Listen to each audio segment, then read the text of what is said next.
하나님의 말씀 다니엘 1장 17절에서 21절 말씀 교독하겠습니다. 지난주에 우리는 다니엘이 뜻을 정하였다는 말씀을 중심으로 묵상을 하였습니다. 그 뜻은 무엇입니까? 자기를 더럽히지 않겠다는 것이었습니다. 8절 말씀에 그렇게 약속을 했죠. 결심을 했죠. 바벨론 제국의 왕이 먹고 마시는 음식으로 자신을 더럽히지 않겠다는 것입니다. 환관장이 보았을 때 얼마나 어처구니없고 당돌한 생각이었을까요? 바벨론 왕이 제공하는 음식은 세계 최고의 음식이었습니다. 다니엘과 세 친구는 매일 세계 최고의 음식을 먹고 사는 복을 거부한 것입니다. 그 이유는 딱 한 가지입니다. 영적인 정결을 위해서입니다.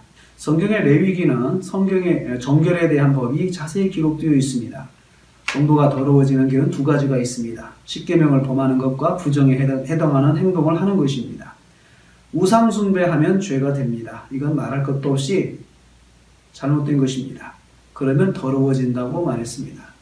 그런데 시체를 만지면 또 부정해집니다. 죄는 아니지만 더러워져서 정결한 예배에 참여할 수 없습니다. 또한 공동체에 들어갈 수도 없습니다. 더러움은 준범죄에 해당하였습니다. 바벨론 제국의 왕이 하사하는 음식은 부정과 간접 범죄의 문제였습니다. 우상에 바쳐진 음식을 먹고 마시는 것이기 때문입니다. 그 중에는 유대인들이 레위기의 정결법상 먹을 수 없는 음식도 있었을 것입니다.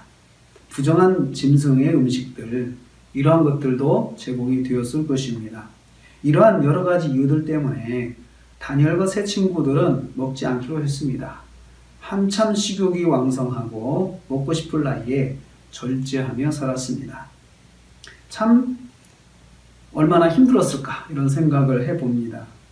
세계 각지에서 도착한 온갖 산의 진미의 음식들을 바벨론에서 먹을 수 있었는데 그 먹을 수 있는 기회를 다 내려놓았기 때문입니다.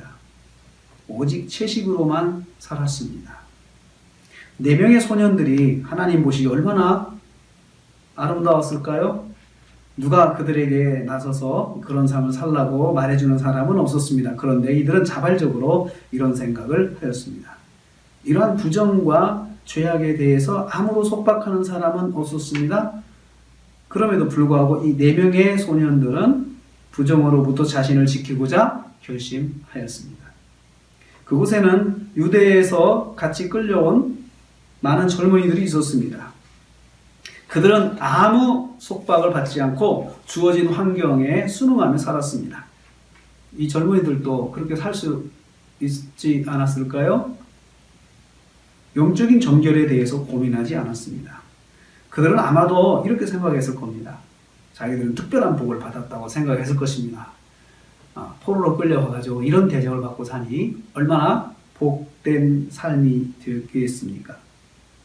그러나 다니엘과 세 친구들은 그렇게 생각하지 않았습니다. 그들은 채식하기로 하였습니다. 채식으로 건강하고 채식으로 다른 사람에게 뒤지지 않는 삶을 살 수 있을 것이라 확신하였습니다. 그렇게 그들은 왕실 아카데미에서 3년을 공부하게 되었습니다. 채식하다가 하늘이 노랗게 보이고 빈혈을 일으키면 어찌 될까요? 바로 퇴학입니다. 채식하는 바람에 체력이 떨어져서 결석하는 날이 되면 어떻게 됐을까요? 바로 퇴학일 것입니다. 하루하루가 오직 하나님을 의지하며 살아야 하는 날이었습니다. 자신들이 스스로 하나님 앞에서 정결한 삶을 살고자 했기 때문에 지켜보는 사람들도 많았을 것입니다. 누구보다도 황관장의 예리한 눈길이 항상 다니엘과 세 친구들에게 쏟아졌을 것입니다. 혹시라도 이 친구들이 잘못되면 자신이 책임을 져야 했기 때문입니다. 자기 재량으로 왕의 진미를 주지 않고 채식을 허락했기 때문입니다. 황관장은 매일 4사람의 상황을 점검하였을 것입니다. 혹시나 아프면 못 먹어서 아픈 것이라고 생각했을 것입니다. 다니엘과 세 친구는 반드시 아프지 않고 지내야 했습니다. 그래서 다니엘과 세 친구들은 매일 하나님을 바라보고 살았을 것입니다. 매일 3번씩 예루살렘을 향하여 창문을 열고 기도하였습니다. 기도할 때마다 하나님, 오늘도 우리를 인도하옵소서. 오늘 하루도 주님 손에 맡겨드립니다. 이렇게 기도하였을 것입니다. 이런 시간을 3년을 보내고 있습니다. 그들은 과연 어떻게 되었을까요? 결론부터 말씀드리겠습니다. 하나님께서 다니엘과 세 친구들에게 세 가지 복을 주셨습니다. 그래서 오늘은 다니엘과 세 친구들에게 채워주신 세 가지 복을 묵상하고자 합니다.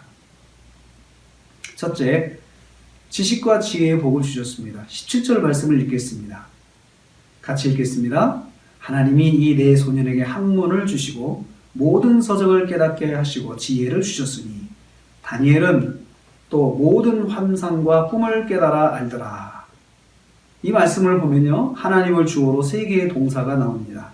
하나님이 주시고 깨닫게 하시고 주시고 이렇게 되어 있습니다.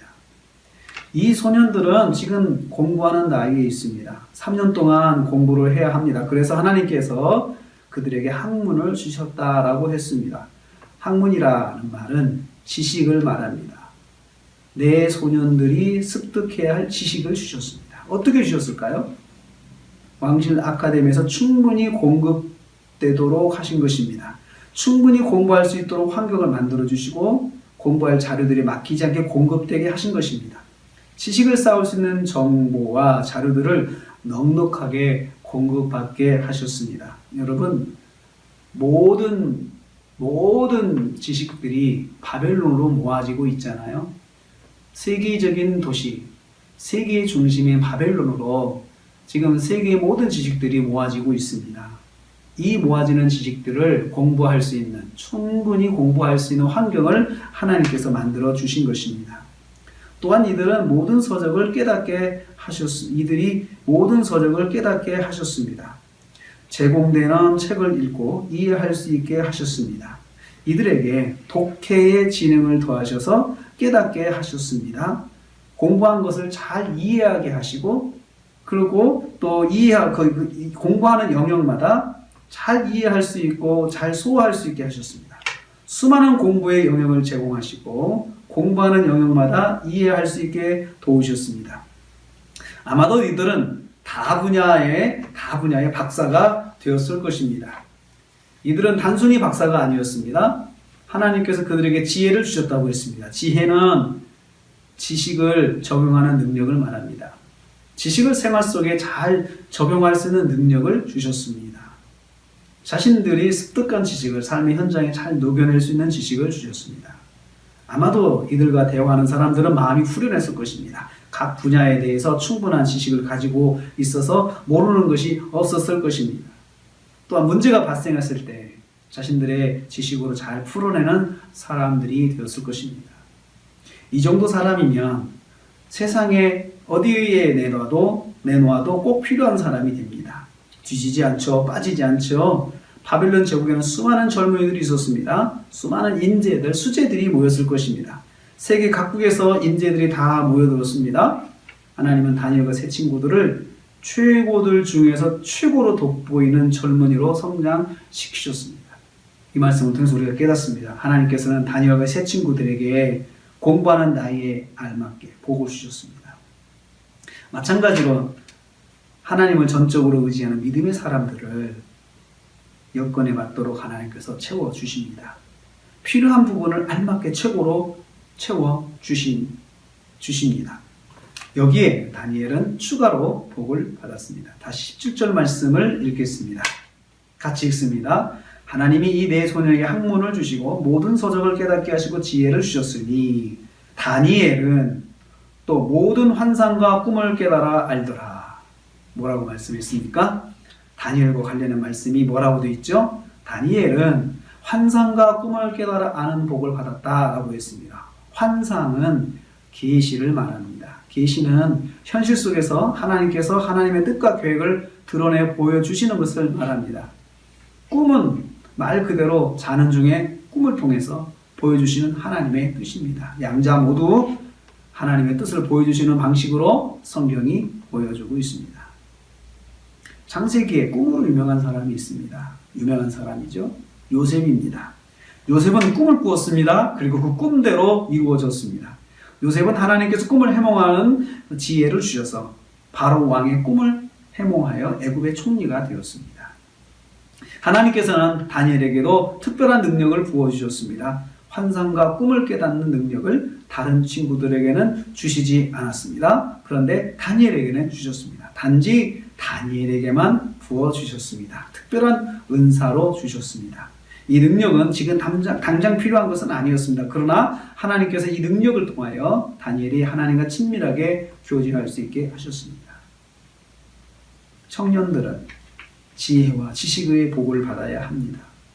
배움의 길을 열어주시는 복입니다. 배움을 잘 감당할 수 있는 복입니다. 배운 것을 실제로 삶에서 잘 적용할 수 있는 능력입니다. 이런 능력을 우리 청년들도 받을 수 있기를 축복합니다. 또 자라는 우리 자녀들이 지혜와 지식의 복을 받기를 축복합니다. 뜻을 정하여 성결의 삶을 살기로 한 다니엘과 세 친구들이 받은 두 번째 복은 무엇입니까? 하나님께서 다니엘과 세 친구들에게 머리가 되는 복을 주셨습니다. 18절 말씀을 보겠습니다. 같이 읽습니다. 왕이 말한 대로 그들을 불러들일 기한이 찼으므로 환관장이 그들을 느부갓네살 왕 앞으로 데리고 가니, 이렇게 말씀하고 있습니다. 드디어 그들은 바벨론 제국 왕실 아카데미를 수료하였습니다. 3년이란 기간이 찼다고 했습니다. 약속한 대로 아카데미 수학생들이 느부갓네살 왕 앞으로 나갔습니다. 일종의 졸업식을 하는 것이라 봅니다. 왜 느부갓네살 왕은 졸업생들을 불렀을까요? 19절 말씀 보겠습니다. 같이 읽습니다. 왕이 그들과 말하여 보매, 왕이 그들과 말하여 보매, 말했다고 하죠. 무리 중에 다니엘과 하나냐와 미사엘과 아사랴와 같은 자가 없으므로 그들을 왕 앞에 서게 하고, 느부갓네살 왕이 졸업생들과 말하여 보았다고 했습니다. 졸업생들을 테스트해 보는 것입니다. 여러 가지 문제들에 대해서 물어보았을 것입니다. 요즘으로 말하면 자신이 가지고 있는 정치, 경제, 사회, 문화, 국방 등등의 문제들을 한 사람 한 사람씩 의견을 들어본 것입니다. 너는 이걸 어떻게 생각하냐? 너는 이런 문제는 어떻게 생각하냐? 이렇게 물어봤겠죠. 그 결과 그 중에 다니엘과 하나냐와 미사엘과 아사랴 같은 사람이 없었다고 했습니다. 네 청년이 돋보이게 되었습니다. 제국의 왕의 마음에 확 드는 답변을 했을 것입니다. 느부갓네살 왕은 현장에서 바로 결정했습니다. 그들을 왕 앞에 서게 하였다 했습니다. 왕 앞에 선다는 말은 무슨 말입니까? 제국 왕실 자문 비서관이 되었다는 것입니다. 항상 왕에게 적절한 답변을 자문하는 사람이 되었습니다. 그들은 너무나도 젊은 나이에, 청년의 나이에 상상할 수 없는 자리에 서게 된 것입니다. 대제국의 왕실 자문위원이 되었습니다. 느부갓네살 왕이 이들을 이런 자리에 세우게 된 이유는 무엇입니까? 왜 이렇게 파격적인 인사를 하였습니까? 20절 말씀을 보겠습니다. 같이 읽습니다. 왕이 그들에게 모든 일을 묻는 중에 지혜와 총명이 온 나라 박수와 술객보다 10배나 나은 줄을 아니라.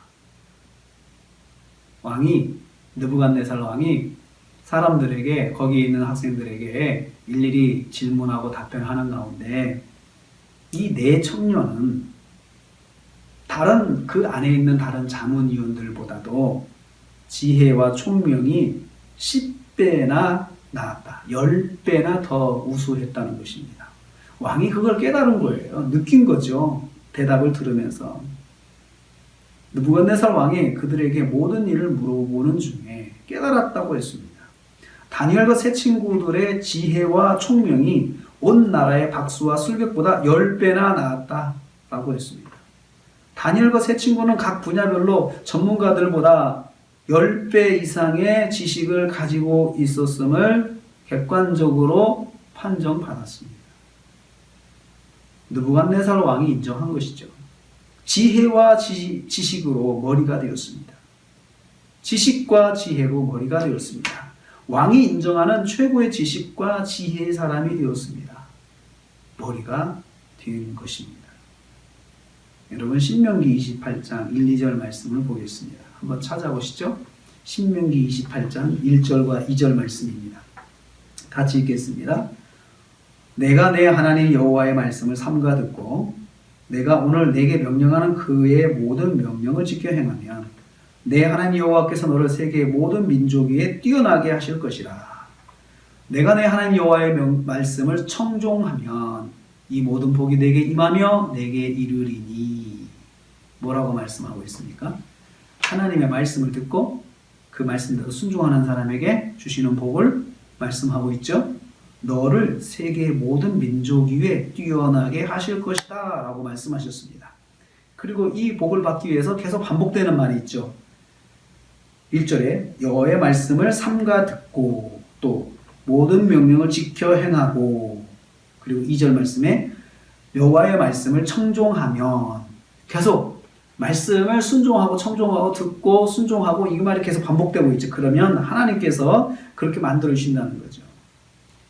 계속해서 신명 28장 13절 14절 말씀 또 보겠습니다. 같이 읽어보겠습니다. 읽겠습니다. 여호와께서 너를 머리가 되고 꼬리가 되지 않게 하시며 위에만 있고 아래에 있지 않게 하시리니 오직 너는 내가 오늘 내게 명령하는 내 하나님 여호와의 명령을 듣고 지켜 행하며 내가 오늘 너희에게 명령하는 그 말씀을 떠나 좌로나 우로나 치우치지 아니하고 다른 신을 따라 섬기지 아니하면 이와 같으리라. 뭐라고 말씀하고 있어요? 너를 머리가 되게 하시겠다 말씀하셨습니다. 13절 말씀이죠. 위에만 있고 아래에 있지 않게 하시겠다 하셨습니다. 지금 이 머리가 되겠다고 하는 말씀을 반복하고 있죠. 그렇죠? 머리가 되게 하고 꼬리가 되지 않게 하시고, 같은 말이죠. 위에 있게 하시고 아래에 있지 않게 하시고, 같은 말이 4번 반복되어 있어요. 하나님께서 강조하고 계시죠. 그러면 어떻게 살아야 합니까? 다니엘과 세 친구가 잘 보여주고 있습니다. 거기 있는 말씀대로 보여주고 있어요. 오직 하나님의 말씀대로 살고자 하는 것이죠. 다른 신을 섬기는 것을 간접적으로라도 하지 않으려고 목숨을 걸었습니다. 사랑하는 성도님들, 하나님께서 만들어주시는 1등의 복이 있습니다. 겉모술수로 만든 1등이 아닙니다. 자기들이 공부한 것으로 1등이 되게 하셨습니다. 다른 사람들도 뛰어납니다. 뛰어난 사람들 중에 더 뛰어난 사람이 되게 하신 것이죠. 이 복을 다니엘과 세 친구들이 받았습니다. 머리가 되는 복을 주셨습니다. 셋째로 다니엘과 세 친구가 받은 세 번째 복은 무엇입니까? 70년의 복을 받았습니다. 머리가 되어 70년을 살게 하신 것입니다. 21절 말씀을 보겠습니다. 같이 읽습니다. 다니엘은 고레스 왕 원년까지 있으니라. 다니엘이 고레스 왕 원년까지 왕 앞에 섰다는 말씀입니다. 고레스 왕은 바벨론을 멸망시킨 페르시아의 왕입니다. 주전 537년에 바벨론이 페르시아에 멸망하였습니다. 그때까지 다니엘이 70년을 지냈다는 말씀입니다. 다니엘이 바벨론에 온 때가 608년입니다. 주전 608년에 왔는데 537년까지 살아 있었다는 것입니다. 더욱 기가 막힌 것은 왕조가 바뀌면서 페르시아의 고레스 왕 때도 다니엘을 인정하고 왕 앞에 세웠다는 말씀입니다. 다니엘과 세 친구들은 한 번 성공하고 쇠퇴하지 아니했습니다. 그 성공을 70년 동안 변함없이 유지했습니다. 70년 동안 그들의 지혜와 지식이 소멸되거나 약화되지 않고 항상 뛰어남을 유지했던 것입니다. 하나님께 주신 지식과 지혜의 특징입니다. 하나님은 불처럼 확 타올랐다 훅 꺼지는 지식이 아니라 변함없이 필요하고 유지되는 지식과 지혜를 주십니다. 우리는 오늘 이 말을 우리는 다른 관점에서 볼 필요가 있습니다. 다니엘과 세 친구들이 변함없이 하나님 중심의 삶을 살았다는 것을 의미합니다. 대제국 바벨론의 왕실에서 공직자의 생활을 하려면 얼마나 많은 미혹이 있었을까요? 얼마나 많은 시기와 질투가 있었겠습니까? 하나님 말씀대로 순종하는 삶을 살면서 얼마나 많은 도전을 받았겠습니까? 그런데 그들은 70년을 한결같이 하나님 말씀대로 사는 것을 놓지 않았습니다. 하나님께서 이러한 그들을 70년 동안 변함없이 바벨론에서 머리가 되게 하셨던 것입니다. 무슨 일만 있으면 왕이 다니엘을 찾았습니다. 다니엘의 말대로 하면 제국의 문제가 해결되었습니다. 다니엘을 통하여 제국의 안정을 이룰 수가 있었습니다. 그래도 다니엘은 하나님 앞에서 겸손하였습니다. 70년 동안 한 번도 교만한 마음을 가지지 않았습니다. 오직 하나님의 은혜로 산다는 마음을 놓지 않았던 것입니다. 사랑하는 성도님들, 한결같은 하나님의 복을 받으시길 축복합니다. 이 복을 받으려면 내가 먼저 한결같아야 합니다. 내가 먼저 변하지 않아야 합니다. 무슨 일이 있어도 하나님 말씀대로 살겠다고 결심해야 합니다. 변덕스러운 마음은 절대로 복을 받지 못합니다. 이런 사람은 하나님께서 무엇이든지 주께 얻기를 생각하지 말라고 말씀하셨습니다. 야고보서 1장 7절 말씀입니다. 국물도 마시지 말라는 뜻이죠. 여러분, 오늘 말씀 1장을 다시 한번 다니엘이 받은 하나님의 은혜 중심으로 한번 묵상을 해보겠습니다. 정리를 해보겠습니다. 8절 말씀에 다니엘은 뜻을 정하고 그 후로부터 하나님께서 다니엘의 삶 속에 지속적으로 역사하는 것을 보여주고 있습니다. 9절 말씀, 하나님이 다니엘로 하여금 환관장에게 은혜와 긍휼을 입게 하신지라. 하나님께서 다니엘이 환관장에게 특별한 은혜를 받도록 관심을 갖고 봐주고 돌봐주고 하는 마음을 갖도록 해주셨다. 17절 말씀이에요. 하나님이 내 소년에게 학문을 주시고 모든 서적을 깨닫게 하시고 지혜를 주셨으니 이들에게 하나님께서 어떻게 하셨어요? 학문도 주시고 깨닫게 하셔 지혜를 주셨죠. 그리고 다니엘에게는 환상과 꿈을 깨닫는 능력을 주셨다라고 했습니다. 여러분 분명히 보셨죠? 내가 결단하면 하나님께서 붙들어 주신다는 것을 보셔야 합니다. 그리고 다니엘과 내 세 친구들이 열심히 공부한 것, 열심히 노력한 것도 보셔야 합니다. 그냥 손 놓고 있는데 머리로 만들어 주신 것이 아닙니다. 하나님은 그들이 공부할 길을 열으시고 그들은 열심히 공부했던 것입니다. 그들은 열심히 노력했던 것입니다. 오늘 이 시간 세 가지 복을 축복합니다. 지식과 지혜의 복, 머리가 되는 복, 지속적인 유지의 복, 이 복이 있으시기를 주님의 이름으로 축복합니다. 할렐루야. 기도하겠습니다. 하나님 아버지,